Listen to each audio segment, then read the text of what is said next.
ఇవాళ సాయంత్రం ప్రజాభవన్లో జరగనున్న తెలుగు రాష్ట్రాల సీఎం భేటీపై బీజేపీ ఎంపీ లక్ష్మణ్ సానుకూలంగా స్పందించారు. ఏ సమస్య అయినా చర్చల ద్వారానే పరిష్కారం అవుతుందని, ప్రాంతాలు, కులాల మధ్య గొడవలు పెట్టడం సరికాదన్నారు. రెండు రాష్ట్రాల అభివృద్ధికి కేంద్ర ప్రభుత్వం కట్టుబడి ఉందన్నారు. రాష్ట్రాల ముఖ్యమంత్రులు విభజన హామీల మీద ఆదర్శంగా పరిష్కారం చేసుకోవాలని మేము కోరుకుంటున్నాం. కాబట్టి సమస్యలన్నీ కూడా చర్చల ద్వారా సానుకూలమైన పరిష్కారం చేయబడతాయి తప్పితే ప్రజలను ప్రాంతీయ తత్వ పేర్లు రెచ్చగొట్టి ఆ రకంగా రాజకీయ పక్కన అభివృద్ధి కాదు.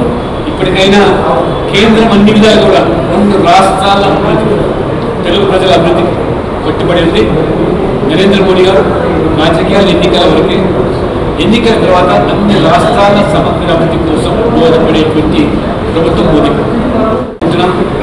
కాబట్టి సమస్యలన్నీ కూడా చర్చల ద్వారా సానుకూలమైన పరిష్కారం చేయబడతాయి తప్పితే ప్రజలను ప్రాంతీయ తత్వ పేర్లు రెచ్చగొట్టి ఆ రకంగా రాజకీయ పక్కన అభివృద్ధి కాదు.